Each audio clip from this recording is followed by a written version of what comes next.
Before I became a college admissions counselor in Silicon Valley, I studied literature and feared math.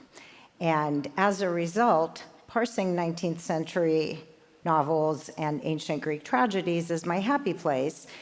And wrestling with Excel spreadsheets or even using this clicker properly is not. But to be a college admissions counselor at this particular moment, in this particular place, is to be situated at the crossroads of the very old and the very new. In my advisory capacity, I sometimes think of myself as the Oracle of Delphi. I sit in a sacred place, people come to me with questions, and I try to give wise counsel, although I have absolutely no control over how anything I say will be interpreted. And in that capacity, I really try to give my students a sense of autonomy and picking their own way.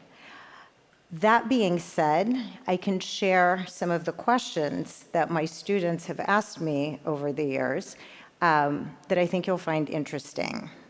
The questions have included, how do I become a more compelling applicant? Should I take more AP courses? Should I do more extracurriculars? Should I start a nonprofit? Or is this essay good enough for Yale? Or what does Columbia want to see in a successful application?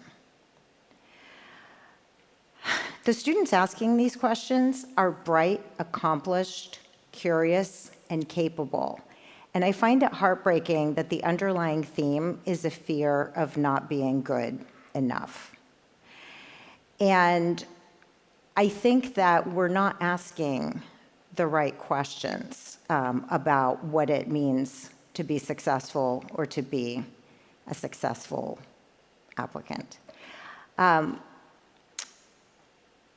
In order, I think, to understand what I'm talking about, it helps to think about what the college application process involves and who it involves. I have some thoughts about why the students are asking the questions that they're asking.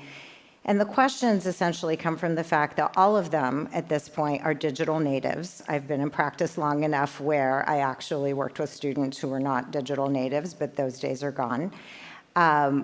They very solidly belong to, for the most part, Team STEM. They believe in harnessing the power of technology to make the world a better place, as we have heard from many of our speakers.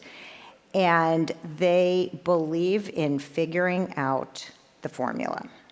They also believe in majoring in a STEM field because that's how you make a living. Many of them believe that just like the ones and zeros in binary code, college admission is also premised on an all or nothing logic. Yale or jail.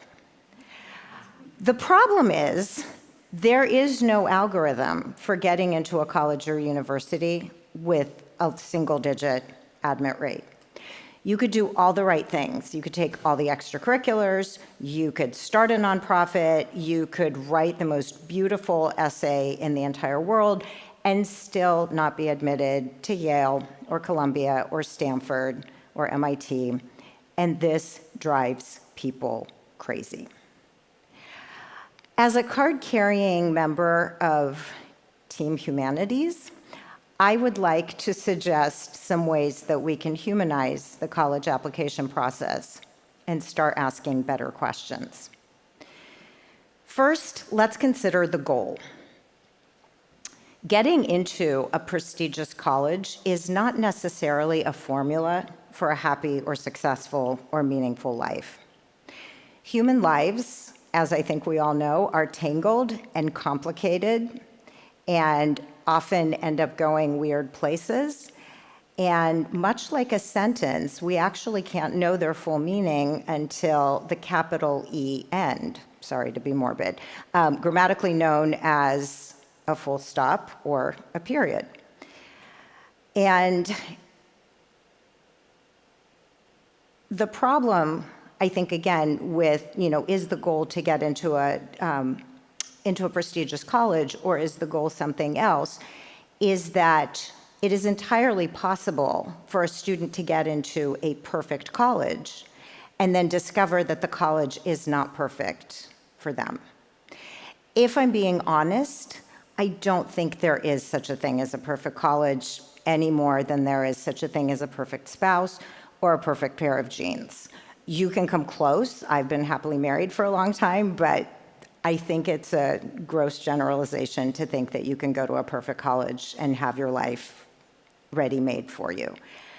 But if the goal is to help young people become the best version of themselves, then that can take place through any number of ways. It could take place through a prestigious college. It can take place through a little-known liberal arts school. It could take place through community college or work, or in the case of one of my students, through dropping out of a state school, teaching himself Russian, and becoming a freelance journalist who ended up covering the Russian invasion of Crimea in 2014. That student later went on to study political science at Columbia, but at that point in his life, he did not need Columbia. Columbia needed him. Second, let's consider the college essays.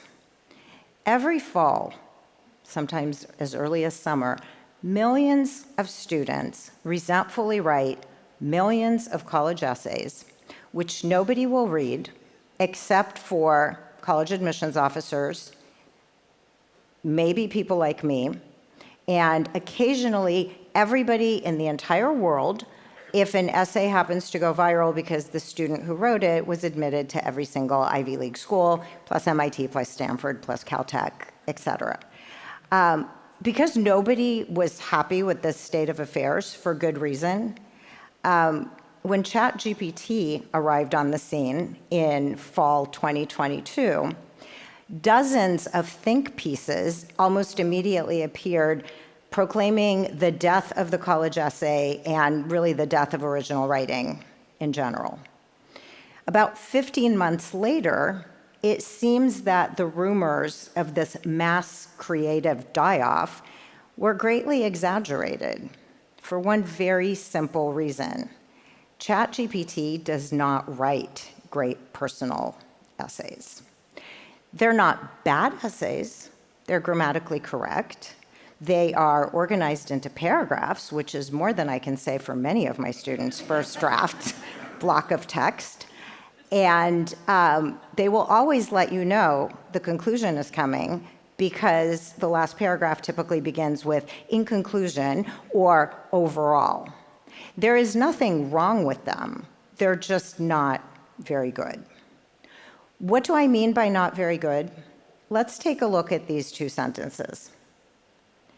One is, "My beloved dog died, and I was terribly sad." The second one is, "My dog died, and for a full week, I wore the same t-shirt I was wearing when I took her to the vet for the last time." I think we can all agree that the first sentence is fine, but the second sentence is good. It makes us feel things. It packs an emotional gut punch, even if we've never lost a pet. Why is that? Because of the t-shirt. I often use this example when I work with my students on their essays to demonstrate the difference between showing and telling. My goal in our work together is to teach my students how to appreciate the power of these personal details and cohere them into a deeper understanding of who they are, which in turn can move their reader.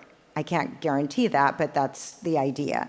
If you were to ask most of my students about what their goal is for working with me, I suspect that they would say that their goal is to learn how to write a college essay that moves their reader to admit them to a prestigious college, and this is why some of us bang our head against the wall. Does that mean that an essay is bad if the person who wrote it is not admitted to a prestigious college, or it's good because it's been validated by an acceptance? I happen to think that what makes an essay good is its ability to help us discover something about ourselves and connect to our reader. When I work with students and try to reverse engineer this process, I ask them tons of seemingly random questions. I ask them where they eat lunch at school, how they connect with or clash with the people who raised them, or to tell me about the origins of their interest in crocheting or DJing or coding. I'm not anti-coding, I just don't know how to do it. And then when they're talking, I watch for the spark, which is when they sit up a little straighter and their eyes light up and their gestures quicken, and then I tell them to write down what they just said.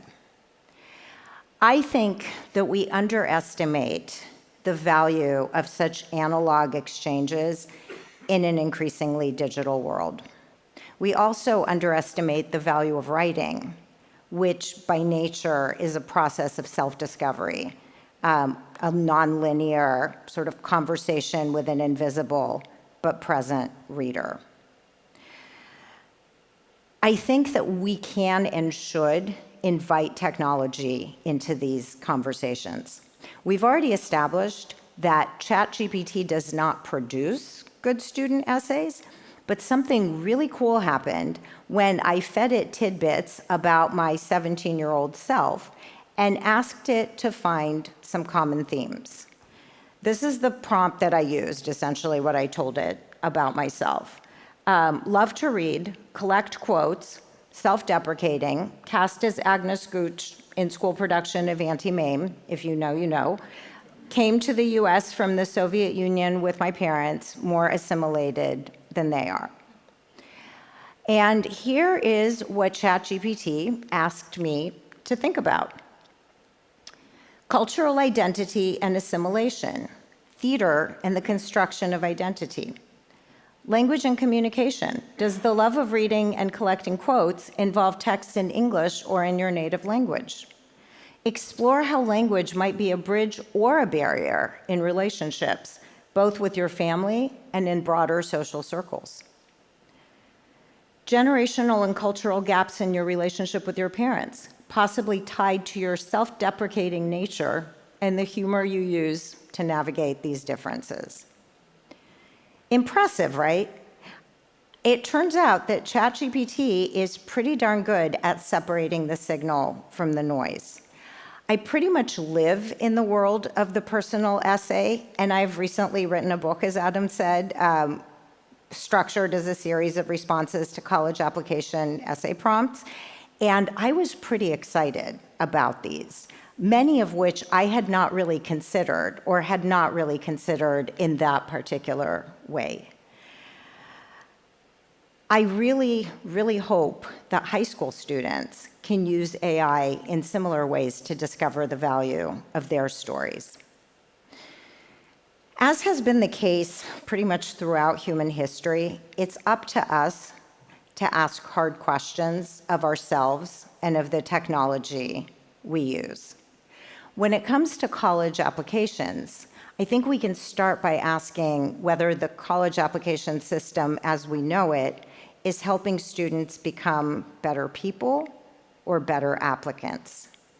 I think we can ask AI to help us think more creatively instead of asking it to think for us. And as a lifelong student of literature, I would be remiss if I did not put in a big plug for reading broadly and deeply.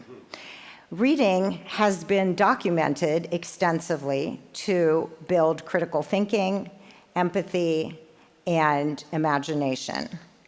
And the kinds of questions that I have raised here today about what it means to live a meaningful life, the value of finding the universal in the particular, the power of connecting with other people through language. All of those questions have been explored in literature and philosophy for centuries. And I think we would do well to draw on some of that wisdom. In conclusion, I will leave you with this, a reminder of what was inscribed on the wall of the Temple of Apollo, where the Delphic Oracle once sat. The inscription was not, how do I get into a prestigious college? The inscription was, Gnoti Siatan, know thyself. Thank you.